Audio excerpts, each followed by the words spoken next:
Hello. So in this video, we're going to talk about Maya Salameh's poetry collection, Rooh.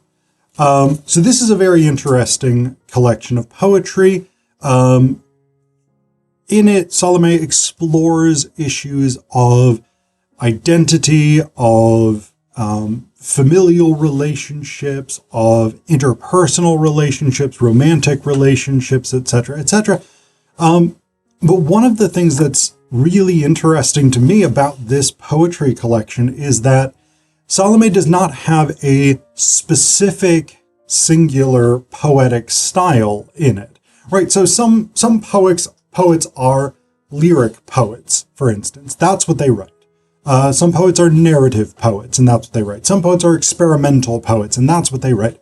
Salameh does a wide range of things in these poems. Some of them are more traditional sort of free verse type poems. Some are very, very short, almost like flash poems, 1 to 3 lines.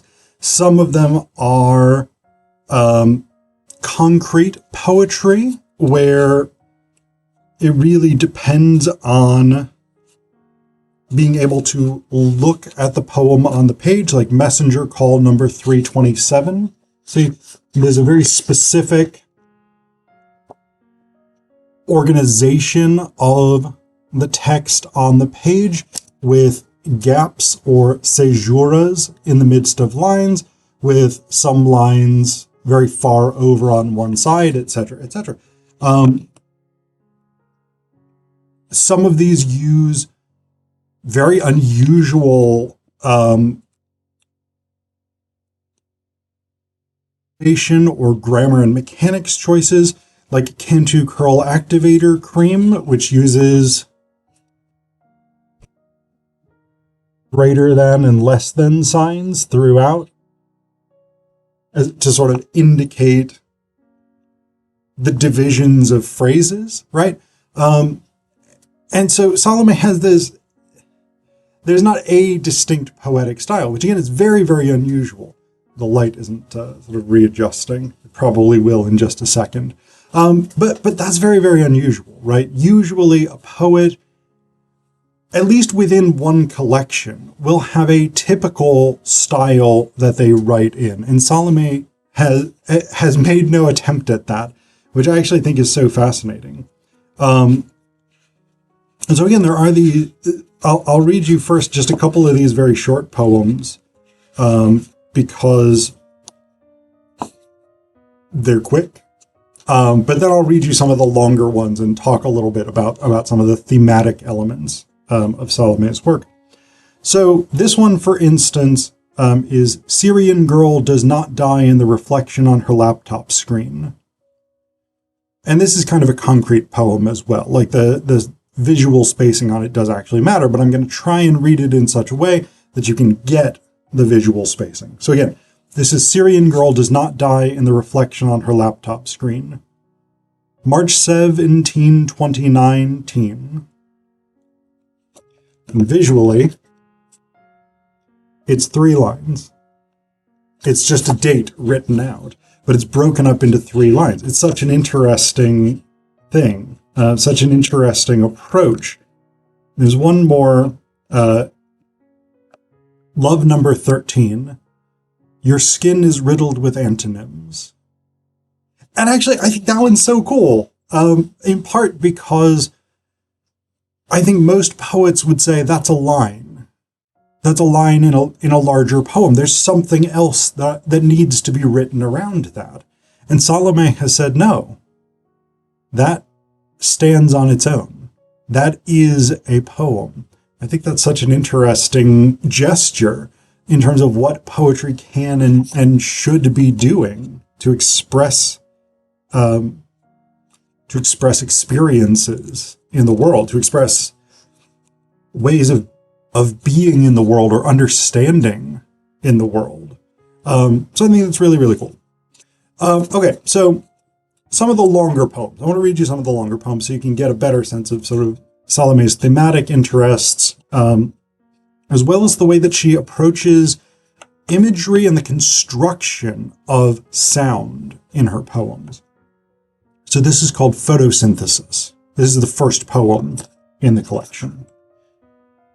Ripping grass from its stems and orange blossom water, and I stretch like syrup spread over pancakes and blueberries and sweaters riddled with ampersands, and the indigo of haunted places, and my body trembles in tectonic style sometimes, but by God, do I glow like the $6 stars stuck to my ceiling and glossing diary pages, with date paste and moving the melancholy away from my face with daisy clips, and dark-haired strangers and purple LED lights and every element invented before me, and Nat King Cole and I am gorgeous all the time, and every war poem I've written without picking up a gun, and every day I've been a gunshot wound, and all the wounds snaking my arms like henna or habeas corpus, and the cursive of my waist, and how things just kiss me.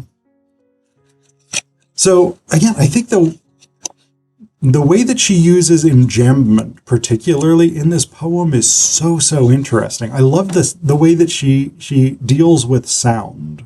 So if we take for instance, and the indigo of haunted places, and my body trembles in tectonic style sometimes, but by God, do I glow like the $6 stars stuck to my ceiling and glossing diary pages, etc., etc. Right? So the ands, all of which are symbolized by ampersands rather than the written out word and, almost never mark the actual end of a thought. There's a continual linking of ideas, right? Even if the ideas themselves don't necessarily sort of logically make sense, imagistically they make sense. On the level of imagery and sound, they are linked together by these ampersands that connect over and over and over these particular ideas. And the line and the boundaries of an idea, if we call the words between two ampersands an idea, the boundaries of those ideas don't respect the boundaries of the lines. They often will tumble over from one line to the next line. I think it's so cool, the way that it reads, and the way that these sort of ideas, these images, these structures of sound are linked together throughout the poem. So the next one I want to read you is actually the second poem in the collection, Sonnet for Racially Ambiguous Women. And this one is thematically interesting and stylistically interesting.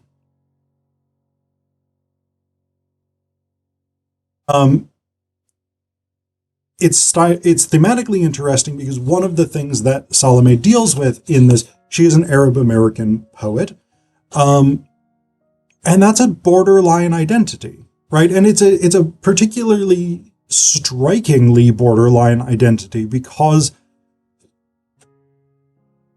Arab culture is often fairly conservative in terms of gender roles and relationships and things like this, and a lot of Salameh's poetry deals with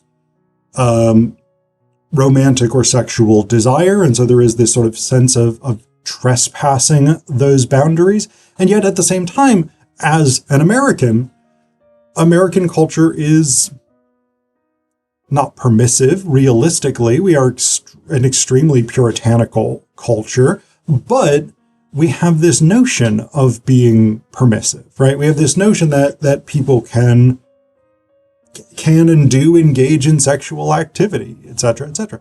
And those are, of course, both vast oversimplifications of the sexual mores in Arab culture versus American culture.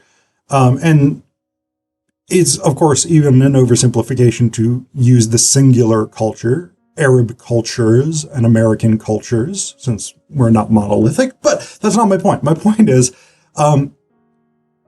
culturally, these things are quite different in terms of our general broad understanding of gender roles, etc., etc. But also to be an Arab American specifically, growing up in the era after 9/11 is inherently to be an outsider within your own nation, your own culture. So those are themes that are dealt with throughout the poems. But I want to read this one, Sonnet for Racially Ambiguous Women. What are you mixed with? What products do you use? Blank women are the most beautiful in the world. I speak scalpel. How do I pronounce your nose? How many miles has it been? Blank are you blank? And so, I mean, I want to talk about this visually as well. 14 lines, that's a sonnet. It doesn't have a sonnet rhyme scheme. It doesn't have the traditional iambic pentameter of a traditional sonnet. And so this is what's called a blown sonnet. And this is a form that poets, contemporary poets particularly, often like to use to, again, play with the possibilities of poetry, the limits and the flexibility, the plasticity of the poetic genre. The sonnet, of course, is historically a love song. The term sonnet comes from the Italian for a little love song, and it was traditionally written to the beloved. In this case, it is to racially ambiguous women. It's an interesting choice of a beloved. I mean, it once again challenges what we tend to think of as the function and the scope of a sonnet, right? Because traditionally, a sonnet, if you think about like Petrarchan sonnets, Shakespearean sonnets, etc., these were typically written to a singular individual, a singular beloved. Here, that is blown as well. Salameh expands beyond that singular individual focus to address a sort of larger category of people as the beloved. So the next one I'm going to read you is called Teaching Love as a Second Language. And this sort of gets into some of the explorations of interpersonal relationships, romantic relationships, and desire, etc., etc. So this is Teaching Love as a Second Language. The capital of every elegant country gets nervous around you. Grass is green, the floor exists, I am lonely. I stand in line at the grocery store and think about my stolen country. I am still accused of assaulting the Oxford Dictionary, but you translate my spine, my love, our bodies, still do not know how to spell us. You remember me beautiful. Most days, all I have to my name is blood, but most days the idea of you is enough. Brown eyes, split mouth, your back breaks with the evening bulletin just like mine. So here we are with our markings and dialects, our permutations of the alphabet. We are malaria's fever dreams. I wear the stars as earrings. You tutor me hieroglyphics.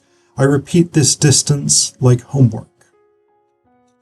And so again, there's this sort of interesting play with the question of desire and connection, the difficulties of interpersonal links created between different people, particularly people of different backgrounds, different cultures, different ethnicities, whatever it is. So yeah, I think it's very, very interesting. And then the last one I'm going to read you, again, is really focused on identity and representation of being Arab American and sort of the challenges of this identity. It's called My Other Mouth. If you ask me if I am fluent in Arabic, I will tell you of the vast spaces between letters, I will tell you, my Arabic is words racked with labor pains, village in the pads of your feet. I conjugate the hooked nose, the unruly hair, the holy in me. If you ask me if I am fluent, I will tell you, my Arabic fell in love with a couple tongues who never loved it back. My Arabic is a voice full of seashells, has birthed cities, men, empires. If you ask me if I am fluent, I will tell you about gradations of skin color. I will say, I am more parts storm than organs. If you ask me, I will tell you, I don't know the word for spleen, forest, thieves, but my Arabic loves like mint, in stalks and leaves. If you ask me if I am fluent, I take my canines out with my earrings every night. I inventory my edible parts. I will answer, I am not a pretty girl. I am not a pretty girl, but my Arabic is beautiful. I've caught glimpses, rolled R's smearing my wrists, calligraphy of coastline shoulders. If you ask me if I am fluent, I will tell you I am a poet, and a poet owes a language her tongue, hands, toes. I will say, before its arrival, the world was prose, and in a certain quarter of the city on such and such street, I will be remembered as the one whose poem gutted her, in slashes of 575. If you ask me, I will tell you my only language is mispronunciation. I diplomat my teeth, I constellation my stammer. If you ask me if I am fluent, I will say a language is just the stars forgetting their grammar.